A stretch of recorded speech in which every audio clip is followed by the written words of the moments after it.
John Smith, Clerk of the course. John, hello.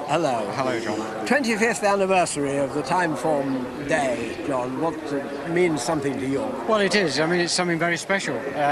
Nearly £2 million have been raised over that intervening period, largely due to Reg Griffin and his hard-working team behind the scenes at Timeform. But it is a special day tomorrow. Yeah. We're looking forward to it. It's produced some wonderful competitive racing in the past. Yes, it has. And when you think of the winners of the William Hill Sprint tomorrow that have gone on to, that I can think of, Keto Genero, well, one slipped my memory, but went on to win the Nunthorpe. Mm-hmm. You know. John, I'm Sheikh Albadou, yes? That's the one I was thinking. He won the Breeders' Cup. That's right. John, I'm sure it's going to be a great day tomorrow, but there are some pretty small fields, and just lately, that's not been a problem only at York, but all over in this country. What do you put it down to? Do you think there's, for instance, too much racing? Well, we've certainly got to look at it because, my entries overall were up. And take my last race today where I've only got 3 runners. Last year I had 10 entries and I think 5 or 6 runners. This year I had 17 entries and I get 3.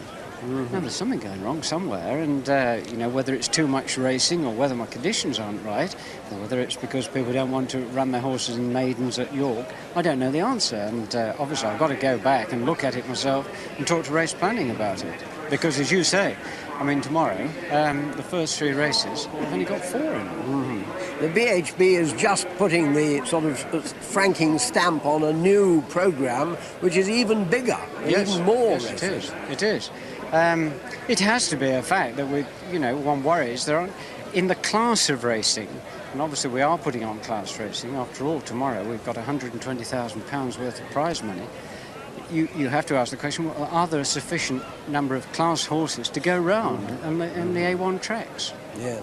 And of course the other factor which many people blame is the competitive racing plan, and the limited handicaps which that imposes.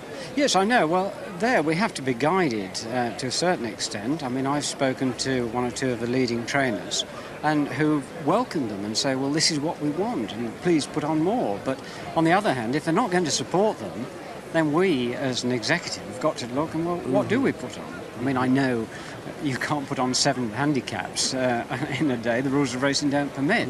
But those are what attract the runners. Well, John, you're going to continue to put on top-class racing and from a beautiful new stand. How about that? How's that going? That's exciting.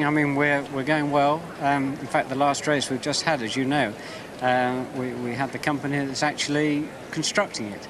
And the chairman's here today, and we're happy with the progress. There's a long way to go yet. It won't be ready until next May meeting.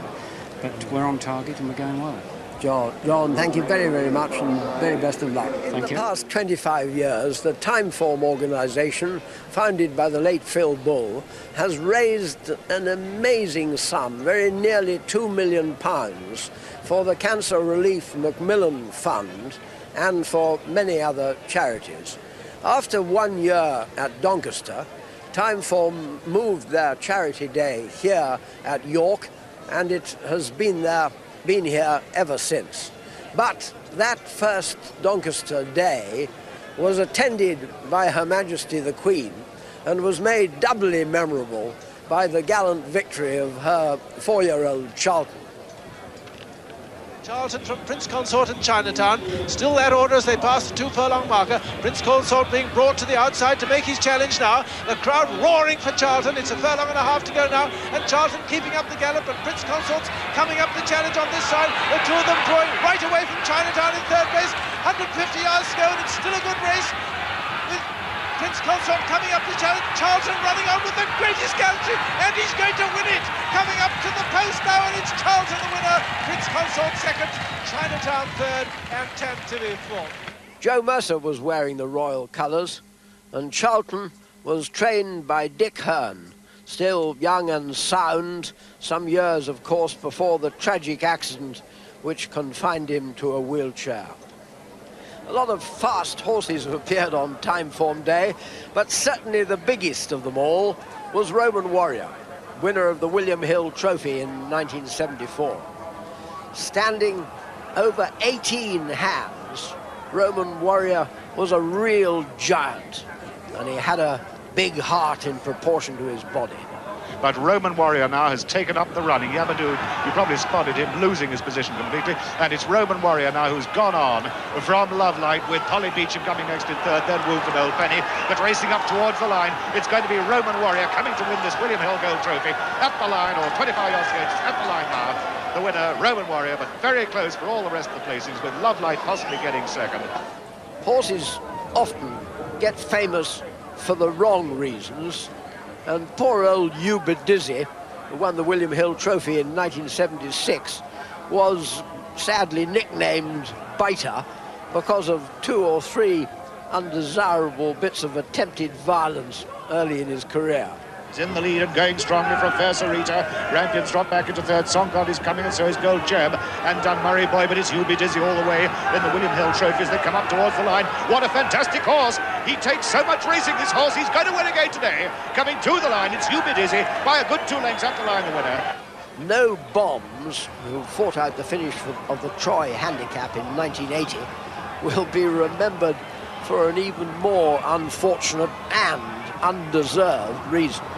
For he was the luckless winner who stole half a Mars bar from his lad and was, after the race, disqualified because of the so-called improper substance the Mars bar left in his bloodstream. Looking for a new idea in 1988, Timeform's Reg Griffin suggested a race for lady riders and asked Queen Elizabeth if he could call it the Queen Mother Cup. The Queen Mother accepted readily, and Timeform struck gold again, with a stylish victory for her granddaughter, Princess Anne, riding Insula, a horse bred by the Queen, who had himself won an Imperial Cup over hurdles for the Queen Mother. Furlong to go, and Insula in the lead, inside the final furlong. Insula going 5-6 lengths clear of Tarwheel in second, McCubbin and Beanboy back in third and fourth, but Insula a royal victory here is 10 lengths clear, and that's the line. Insula wins it very easily indeed. In 1991, the Daniel Pren Foundation, one of Timeform's original and most faithful sponsors, produced a finish in the Royal Yorkshire Stakes which we should have known showed us the shape of things to come, because no one really knew much about Frankie Dettori in those days. But making all to beat the great Steve Cawthon, you could certainly say he looked a champion in the making.